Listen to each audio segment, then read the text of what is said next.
The Truth Girls. Hi everyone, Truth Girl Sonia here. I'd like to do another video about what happened in Las Vegas. Well, first of all, I want to get one thing out of the way. There's people out there who say it was a hoax, they were all actors, nothing happened, or nobody got hurt or died. And I said from the beginning, I do not subscribe to this. People were like, oh, well, there's no, there's nothing gory enough on the news. Where's the proof? You do realize that the news is sanitized because it does broadcast into people's living rooms. Anyone can see it, right? Like people's kids could see it, people who don't want it, people who are sensitive. I mean, the news is sanitized for your protection. They make sure not to put anything too gory on there. So what do you expect? However, the internet is not nearly as sanitized. And I want to let you know that there is some extremely graphic footage from the aftermath of the shooting. And if you watch this, and after seeing this, you still think that they're faking, then I'm not having this discussion with you, because clearly you're working backwards from your conclusion. You have already concluded this, and you're looking, this is what they talk about, the confirmation bias. You're looking for proof of what you have already decided. So you're not really looking for the truth. You're like, I know what happened, now let me find a proof of it. So if this isn't proof, then you're not being honest with yourself. Because this is as real as it gets. So this whole crap about nobody died, it's not true. And if after seeing this level of proof people still think it's movie blood, well, there's nothing that can make those people see that this is not fake. This is real. I mean, here's something else about this whole hoax business, that at this point the whole hoax thing got really huge online, right? There's a lot of people out there who believe these things are hoaxes. So when you have an event that involves that many people, like what was it, 22,000 people, you'd think that someone in that crowd would be onto the hoax business, like that these events are actually not real. You'd think someone there, because it was an event open to the public, they're not all hired people, so oh well, they're all just regular people, but then there's like these crisis actors that are gonna like lie down, play dead, right? Now the people who are there though, out of that crowd, some of those people probably are people who've heard the whole hoax stuff on the internet. And if it was fake, you'd think by now someone would have come out and said, I was there, and it was fake. Because those people who believe that things are hoaxes, they're looking for proof. So what better proof could you have than to be at an event? But nobody's saying that. The people who were there, they're saying, I saw people die. Okay? Not to mention all the people who were involved at a secondary level, like people who just witnessed it in the area, or people who were involved in the aftermath, the medical staff, cleanup, you name it. All those people. And out of all those people, no one has said, even anonymously, even online anonymously, that there was any evidence of fakery. The only people who are saying that are people who weren't there. So, as far as I'm concerned, seriously, that should settle that. I don't even know why we're talking about it anymore. Okay, but there are a few things about this event that the official story absolutely does not add up.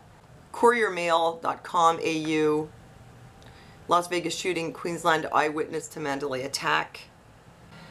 Okay, so one of the witnesses, Australian Brian Hajj, who previously worked at Jupiter's Casino on the Gold Coast, claimed he was staying in the room next to the shooter on level 32 at the Las Vegas resort.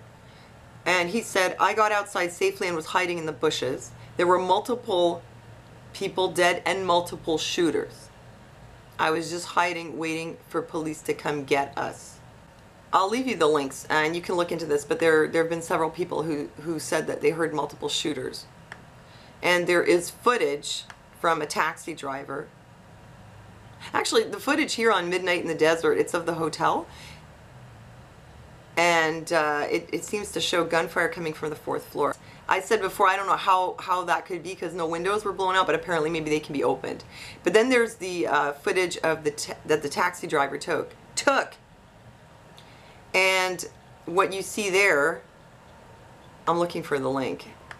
The footage from the taxi driver in the car, the woman who picked up people who were fleeing the scene, you hear far away shots and you hear close-up shots. It's unmistakable.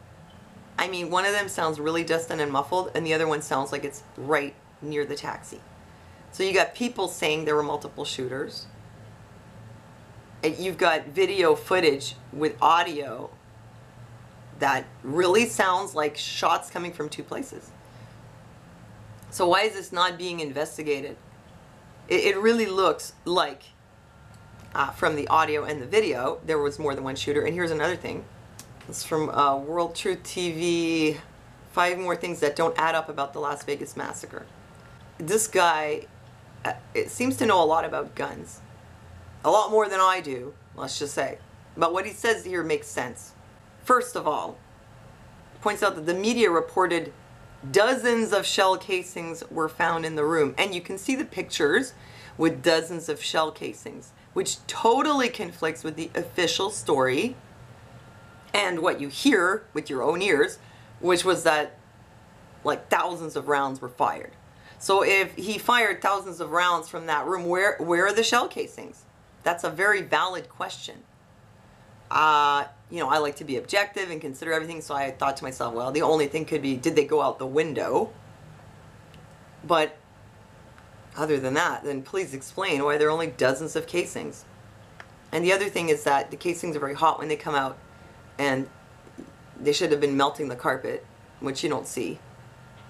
And the other thing is that apparently when you're shooting this kind of a gun, it makes a lot of like fumes and smoke, and that room should have been like, he shouldn't have been able to even be in that room, according to this guy. It's a good point. I mean, you take that, like the almost like lack of feasibility of shooting that many rounds in a room that you're in without having a gas mask on or something, plus the sounds of the shots coming from different places, and it looks more and more like there's not just one shooter.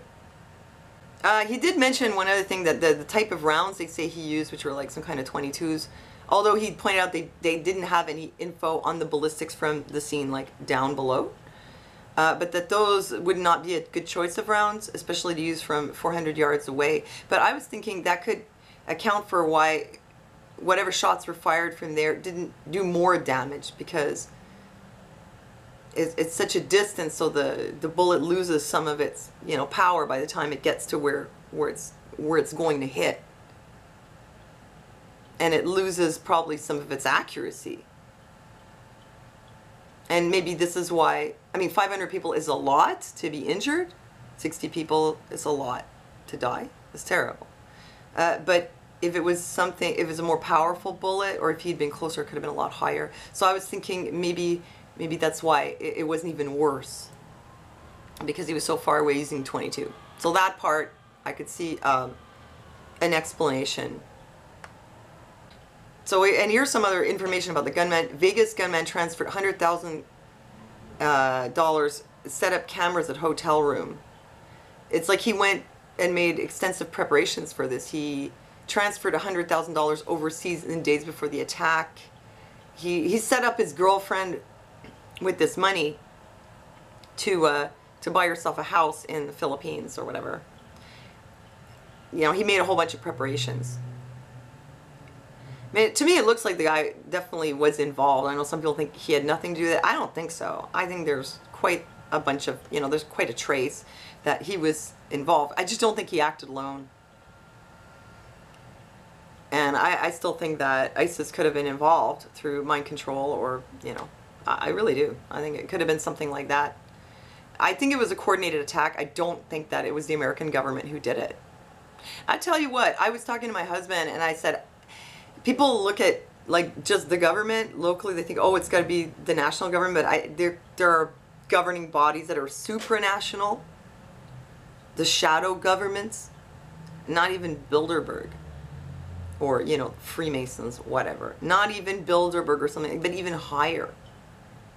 I would think, if you want to go into conspiracy theory, that they control probably both governments and ISIS to a certain degree, that when a government of a nation doesn't do their bidding, they can stick ISIS on them. You know what I'm saying? So I guess this is what you would call like the New World Order, but like way at the top of the pyramid. I think that if there was an attack, I think they could use ISIS. And they could also use a guy like this. I'm thinking it was something like that, some kind of coordinated attack. Why are they not telling people? Maybe they kind of know and they're like, well, we can't tell people because, well, they're going to freak out. What are they going to say? It was ISIS? That would be sort of like half the truth, you know? Anyway, still don't believe the official narrative. There are some more things about other people who say Las Vegas casino staff saw multiple gunmen during shooting. And there was like a little picture from Facebook from somebody called Nadia Giselle. Paris Casino had active shooting as well. I work there. I don't understand why they're not saying the truth. I literally run for my life, just got home. And Cameron Espino, why won't the media report on the other hotels? I saw 2 gunmen in the Miracle Miles shop with my own eyes. We had to run out. Okay, if this is true, well then yes, why is that not being investigated? However, I looked up Nadia Giselle, and there's only 2 possibilities. Either she did something to her account, like so nobody can see it, or this is a fake post, because you can't track this down. It says it has 1.7 thousand shares, but you can't find this post on Facebook. Not anymore. So I don't know if that's true, but I've been looking at everything. I think I'm done. I think that where I'm at with this is definitely it's not fake. I don't believe the official story. I think it was some kind of a plot. I think there were multiple shooters. I don't know who's behind it. I don't think it was American government. I don't think this is about gun control. If it was some kind of conspiracy, I think it comes from higher up. Maybe this time without complicity in the government. Maybe. With complicity on someone's part. I don't know. I don't have any proof of that. Except I'm wondering why they're covering up that there were multiple shooters. So that's it. Let me know what you think. And thanks for listening. And I'll see you next time.